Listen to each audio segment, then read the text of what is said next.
Boa tarde, bom dia, boa noite, boa madrugada, dependendo da hora que você estiver assistindo esse vídeo aqui, seja aqui no Instagram ou seja no nosso canal do YouTube.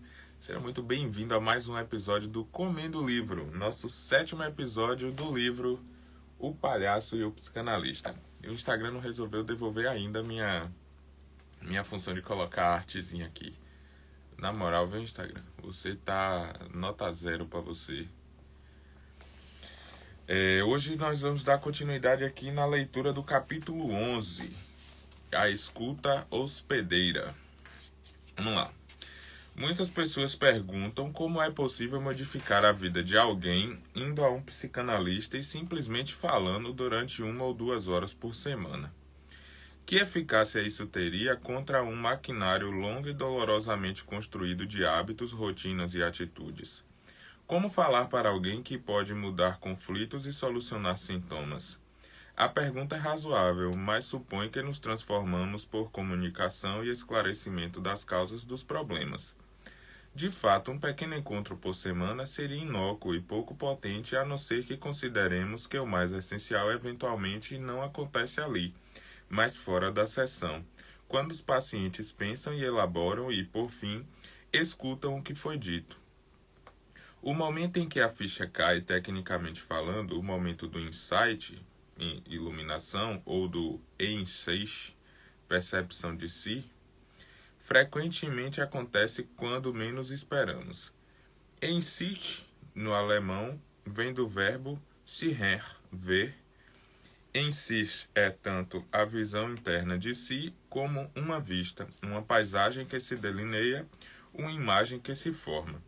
No seriado Dr. House, House MD, NBC, Universal Television Distribution, direção de David Shore, de 2004 a 2012. Um médico rabugento resolve casos difíceis ao modo de Sherlock Holmes, só que desta vez seu auxiliar chama-se Wilson e não Watson.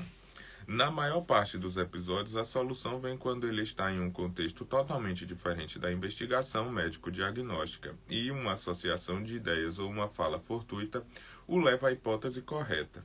Assim também é na experiência da escuta clínica.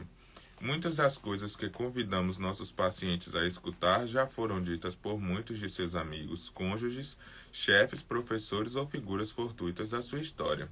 Às vezes até mesmo por figuras imaginárias como heróis literários. Ocorre que é difícil encaixar o que a gente já sabe com outras fontes de saber que parecem impossíveis para quem está preso em um problema ou em um circuito de fechamento para a experiência ou para o outro. Por isso, o psicanalista Jacques Lacan dizia que o mais importante na escuta é não compreender cedo demais e não tentar compreender tudo.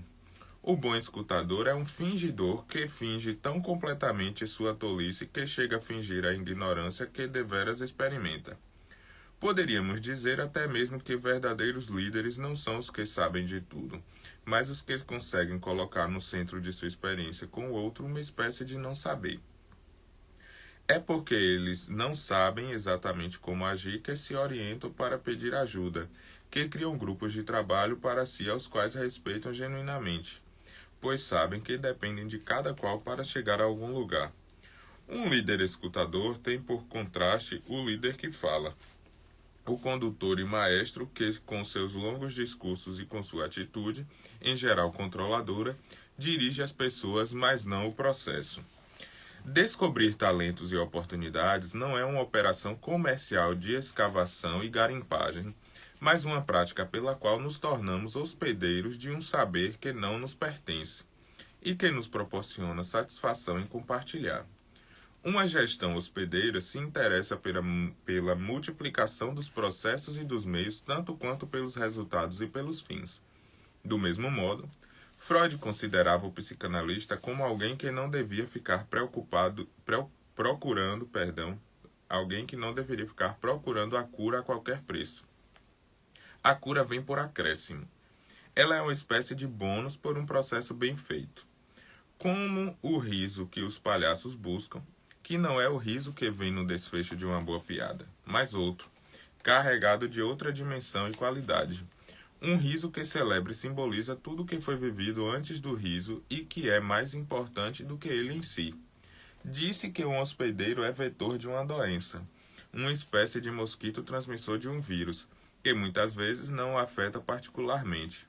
Notemos que, para fazer essa função, ele precisa estar em contato com um indivíduo e depois com outro. A lógica do contágio é também a lógica da separação. Isso tem uma tradução específica na estrutura do encontro e se traduz pela pergunta: quando acabar? Pensando nesse problema, Lacan desenvolveu a técnica das sessões de tempo variável. Não mais 50 minutos ou meia hora, mas sessões que duram conforme a lógica da situação de escuta. Sessões que têm por objetivo colocar o sujeito para reverberar o que foi dito, fora da sessão, em vez de passar um tempo falando e depois esquecer tudo. Para retomar na semana seguinte é preciso colocar o sujeito para trabalhar, fazê-lo sonhar, trazer lembranças e entrar em um estado de associação a partir do qual certas soluções lhe chegarão, como um momento de descoberta do criminoso nos romances de detetive. Claro que nem sempre o corte que impulsiona o trabalho dá certo. Por isso dizemos que a situação de escuta é uma situação de risco. É como contar uma piada, ou uma gag, no caso dos palhaços. Tudo pode estar favorável. A plateia, amigos no bar ou pessoas no teatro está ali. Mas as palavras às vezes saem no tempo certo, na entonação certa, com a carga de afeto certo e outras vezes não. Navegar é preciso, escutar não é preciso, embora sempre necessário. Muitas vezes o enigma remanescente de uma sessão torna-se trivial ou irrelevante na sessão subsequente, mas ao longo do tempo percebemos que acontece uma espécie de transmissão, não só da forma de pensar e de descobrir, mas da arte de escutar. Por isso dizemos que alguém que passou pela psicanálise tem a condição fundamental e insubstituível para se tornar psicanalista. Capítulo 12. Diálogo, elogio ou julgamento. O prefixo grego dia, presente em diálogo, remete a atravessar, como em diâmetro, a linha ou medida que atravessa o círculo. Logos, do grego conhecimento ou significado, mas também discurso e razão. Assim, diálogo quer dizer o significado que atravessa. Dialogar é, portanto, empenhar-se para que o significado do que o outro diz e do que o outro sente chegar até você. Nosso entendimento comum identifica muito a escuta como o diálogo. Quando há diálogo, as pessoas se escutam, colocam-se no lugar do outro e fazem a palavra passar de um lado para o outro, de tempos em tempos, o que os linguistas chamam de passagem de turno. Tem gente que quer ficar com a bola só para si. Prejudica o diálogo porque não passa o turno. Tem gente que se assusta quando está com a bola. Por isso fala para se livrar dela, nem sempre respeitando o tempo e a extensão do que queria dizer, o que também prejudica o diálogo. Há outras pessoas que, enquanto o outro está com a bola, saem da situação ocupando-a com falsas interjeições, como ou entendo, quando, em verdade, não se dedicam a receber com cuidado a atenção que o outro está falando. Tudo se passa então como se já soubesse o que o outro vai dizer. Vimos assim que, ao contrário do senso comum, um bom diálogo acontece quando as pessoas não se entendem perfeitamente, ou seja, quando se estranham dizendo o que dizem, ou estranham o que o outro disse. Um erro de principiante na arte da escuta é achar que quando estamos escutando ao mesmo tempo nos comunicamos perfeitamente, em uma espécie de conexão pela qual as palavras se tornam prescindíveis, porque a informação flui por uma espécie de canal mental de circulação direta.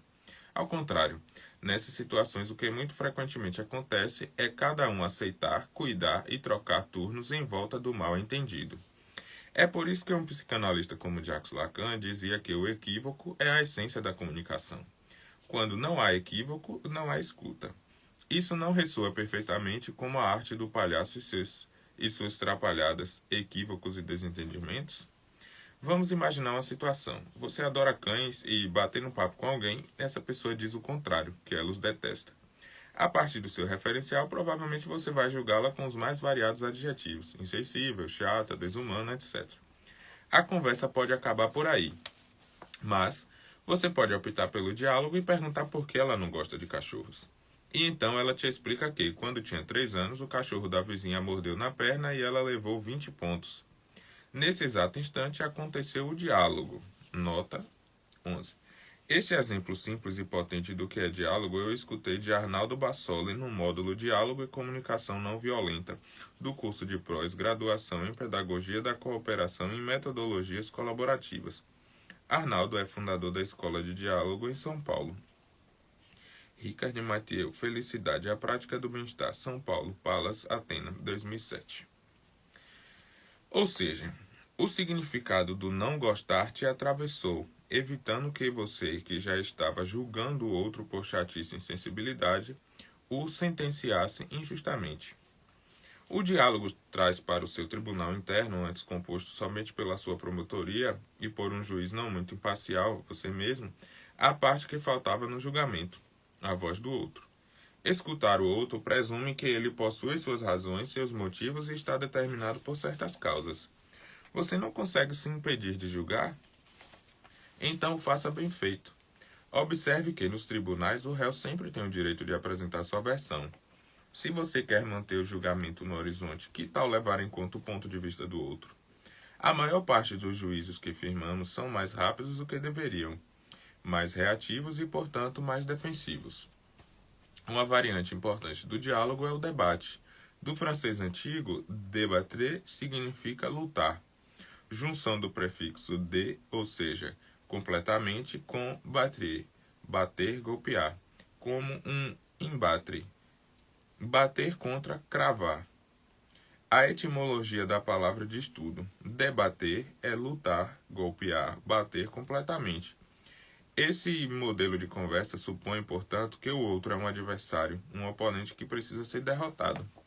Em vésperas de eleições, nunca assistimos na TV a um diálogo dos candidatos, em que eles pudessem trocar experiências e aprender uns com os outros, visando um bem maior, o qual sempre será o coletivo. O que vemos é um ringue em que um candidato procura golpear o outro visando o bem individual, a sua eleição. Em culturas competitivas como a nossa, esse é o modo de conversa vigente. Gastamos boa parte de nossa energia no esforço por convencer o outro do nosso ponto de vista, por ter a última palavra, por se sair melhor, por sair por cima. Daí que sejam tão comuns o uso de expressões do tipo "eu vou além". Mais que isso, não é bem assim. Associamos o diálogo à cooperação, e a construção e o debate ao antagonismo e à competição. Esses dois polos da fala possuem seu correlato em termos de escuta. Há uma atitude mais compreensiva da escuta que se orienta para a construção de sentidos compartilhados, e uma escuta mais adversativa em que o ouvinte atenciona, desequilibra ou descompleta o sentido proposto, enquanto a escuta compreensiva é vertical, aceitando profundamente o dito como dito, o dado como dado. A escuta adversativa amplia a dinâmica horizontal da conversa. Se a escuta compreensiva explora o sentimento por meio de um sei ou de um entendo, a escuta adversativa introduz um mas ou um por outro lado. Quando sentimos que o assunto está prestes a morrer, é possível que falte adversatividade. Quando percebemos que a conversa é infinita e não vamos chegar a lugar algum, provavelmente é porque há excesso de adversatividade. Um escutador medíocre deixa perceber que todos os elogios e razões que ele atribui ao outro e que ele coloca antes do mas são falsos e hipócritas. Um bom escutador encontra razões realmente inusitadas para compartilhar com o outro a própria diversidade, deixando claro que ela é uma construção que pode não estar acontecendo entre uma e outra pessoa, mas nas coisas mesmas. Que um e outro têm pontos de vista distintos, mas a própria realidade é indiferente a esses pontos de vista e ela pode ser adversativa para ambos. Se você tem uma tendência para juiz ou promotor, se acha que isso é muito arraigado para ser alterado, considere a possibilidade de exercer sua função com maior rigor, ou seja, escute longamente as provas dos dois lados, os testemunhos, as dúvidas, as evidências da perícia. Escute o advogado de defesa, considere o direito de pedir vistas. Revendo todos os passos da acusação, convoque as testemunhas oculares. acolha todas as informações com todo o tempo e parcimônia científica que o caso merece. Não dispense as oitavas, como são chamadas as sessões dedicadas a ouvir os envolvidos em um caso. Então, o que estamos vendo é que o julgamento pode ser um modelo metafórico para a experiência de escuta, desde que não o identifiquemos com a emissão de pareceres e sentenças, mas com o lento e tantas vezes interminável processo que envolve constituir um advogado, formalizar uma queixa, traduzir essa queixa em uma linguagem pública e universal, estabelecer um foro, convocar testemunhas, criar o diálogo entre promotor e defesa, convocar jurados especialistas, deixar que eles falem longamente, até que, enfim, depois disso, alguma conclusão emerja. Perceba que um julgamento presume uma estrutura dialogal. Primeiro fala a acusação, depois a defesa. Segue-se a réplica, daí a tréplica. Consulte seus arquivos. Fale com colegas e verifique a jurisprudência. Não se esqueça de ler os chamados romances policiais da literatura, para comparar casos reais conexos e exemplos raros que a ficção explorou ad nauseam. Não sei nem se é assim que fala, né? Ad nauseam. Tudo isso para nunca, nunca mesmo, sentenciar antes do devido processo. Achei meio curioso esse capítulo 12 aqui, porque ele começa fazendo uma distinção entre diálogo e debate. E aí ele quis dizer que o diálogo era um bom recurso para, no caso, a conversa, né, e principalmente para exercitar a escuta, enquanto que um debate presumia uma discussão entre adversários, né? Uma conversa entre adversários em que o objetivo é um vencer o outro, digamos assim, como acontece nos debates eleitorais. Contudo, depois ele começa a fazer uma apresentação aqui uma analogia, na verdade, de uma situação jurídica, né, como um julgamento, e mostrando os caminhos do julgamento como se fosse um bom exemplo para uma arte da escuta, digamos assim. Só que o julgamento ele é muito mais próximo da estrutura de um debate do que da estrutura de um diálogo. Então achei meio estranho essa analogia aqui. Não sei se seria a mesma coisa dizer do debate. A gente pode fazer um debate, mas sem que no final haja um vencedor e um perdedor. Seria a mesma coisa do que ele quis dizer aqui com julgamento. Vamos fazer o processo igual ao julgamento, mas no final não vai ter um acusado e uma vítima. Enfim, achei curioso. Vamos ao capítulo 13. Por que o sapato do palhaço é grande? Uma vez por ano eu promovo um processo de 5 dias para investigação da linguagem do palhaço. São encontros abertos a qualquer pessoa, não exclusivos para artistas cênicos. Na verdade, a cada vez os grupos têm sido mais ecléticos: executivos, engenheiros, gente de marketing, de recursos humanos, educadores, psicólogos, donas de casa e, sim, atores e palhaços. Logo no primeiro dia, eu já lanço a pergunta: por que o sapato do palhaço é grande? Essa questão é repetida várias vezes ao longo dos 5 encontros. À medida que o grupo vai se sentindo mais livre e confiante, os participantes começam a verbalizar suas respostas. O sapato do palhaço é grande porque o coração dele é grande também. Para ele poder ir mais longe. Para ele não se esquecer de sentir o chão. Para ele não cair com as bordoadas da vida. Para ele parecer engraçado. Para ele tropeçar e cair. Para ele parecer com uma criança. Para todo mundo rir dele. Eu adoro observar quando essas respostas revelam como cada participante vai sendo afetado pelo intenso processo. Só no último dia eu falo qual é a minha resposta. Ela é simples e concreta. O sapato do palhaço é grande porque não é dele. A concretude da colocação guarda uma metáfora. O palhaço simboliza nossa natureza humana, essencialmente despossuída, errante e perdedora. Somos despossuídos tanto porque é assim que viemos ao mundo, quanto porque as posses que acumulamos ao longo da vida são provisórias. Elas criam nossos papéis e nossas identidades, Mas o palhaço e o psicanalista estão aí para nos lembrar de que nós não somos nada disso. Dizemos até mesmo que temos um corpo e não que somos um corpo. A lembrança dessa condição de vulnerabilidade é muito importante para definir a primeira condição de abertura para a escuta, que vimos no palhaço e no psicanalista. É uma atitude ética e política. O primeiro passo para escutar é se despossuir de seus personagens, de suas prerrogativas, de seus direitos, de sua língua, de seu circo neurótico particular.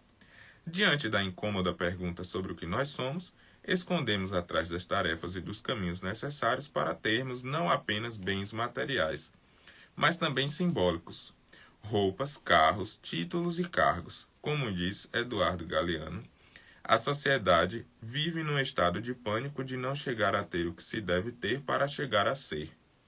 De fato, para muitas pessoas é preciso ter muito para poderem se sentir seguras para renunciar ou ceder à função simbólica do possuir.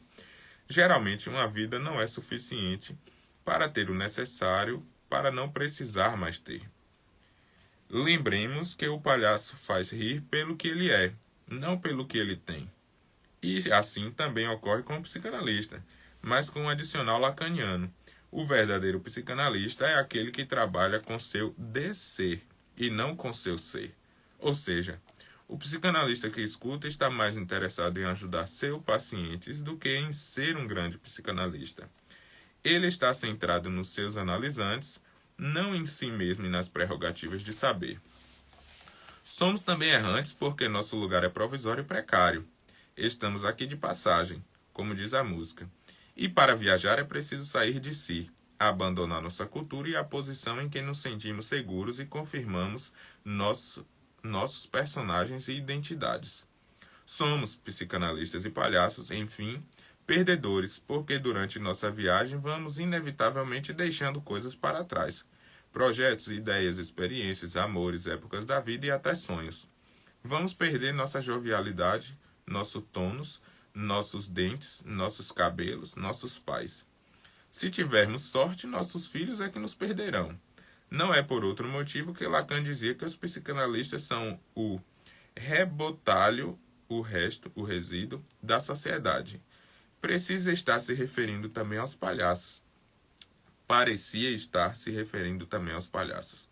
Só compreendendo e aceitando isso, o aprendiz de palhaço ou de psicanalista conseguirá baixar as guardas, tirar algumas das máscaras que vestimos no dia a dia e substituí-las pelo pequeno nariz vermelho. Se nada nos pertence, não há o que ser defendido. A consciência disso confere enorme poder àquele que se sabe perdedor. O que tem a perder aquele que sabe que não tem nada? É a partir desse estado que o palhaço exercita sua escuta do outro e do mundo. Estado de potência desguarnecida. Estou aqui, inteiro, aberto e disponível. A gente chama a exposição da combinação única que cada um faz, com o seu jeito de conduzir a sua errância, de lidar com sua despossessão e de enfrentar suas perdas por um nome: vulnerabilidade. Rapaz, esse capítulo aqui foi um dos menores que li até agora e um dos mais interessantes, assim, em termos do que trouxe de conteúdo aqui, né? Essa parte aqui, porque o sapato do palhaço é grande. O sapato do palhaço é grande porque não é dele. O palhaço simboliza a natureza humana, essencialmente despossuída, errante e perdedora. Somos despossuídos tanto porque é assim que viemos ao mundo, quanto porque as posses que acumulamos ao longo da vida são provisórias. Elas criam nossos papéis e nossas identidades, mas o palhaço e o psicanalista estão aí para nos lembrar do que nós não somos nada disso. E aí depois ele ainda citou Eduardo Galeano, né? A sociedade vive num estado de pânico de não chegar a ter o que se deve ter para chegar a ser. Rapaz, isso aqui foi uma pancada aqui esse capítulo, viu? Dá pra gente refletir umas 3 semanas. Deixa eu ver que horas temos aqui. Capítulo 14 não dá pra ler hoje não, porque ele é grandinho. Pois, rapaz, o capítulo 14 é gigante, viu? Acho que a próxima live vai ser só pro capítulo 14. Ficamos por aqui com essa reflexão. Vivemos num estado de pânico de não chegar a ter o que se deve ter para chegar a ser. Ou seja, se não tiver, não sou. É assim que nos ensinam, né? E aí ficamos correndo atrás de ter para ser. Forte.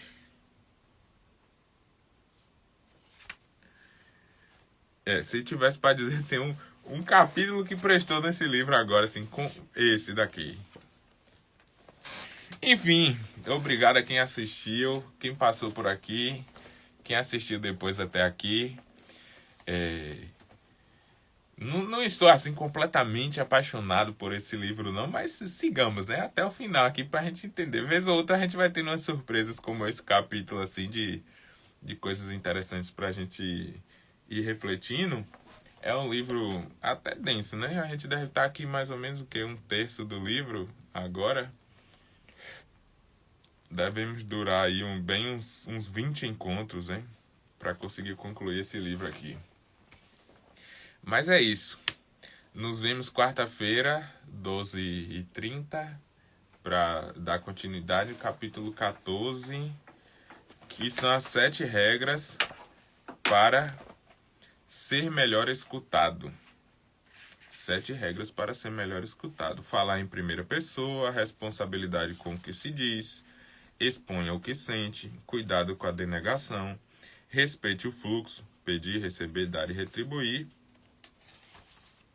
corra riscos com cuidado e distinguir culpa, responsabilidade e implicação. Quarta-feira, 12h30, nos encontramos.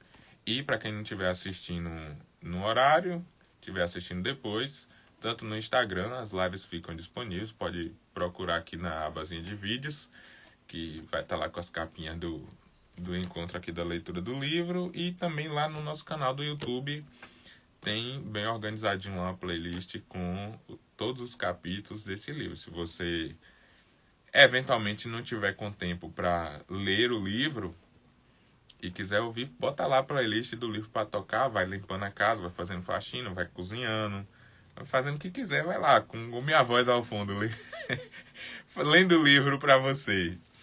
Um abraço, até quarta.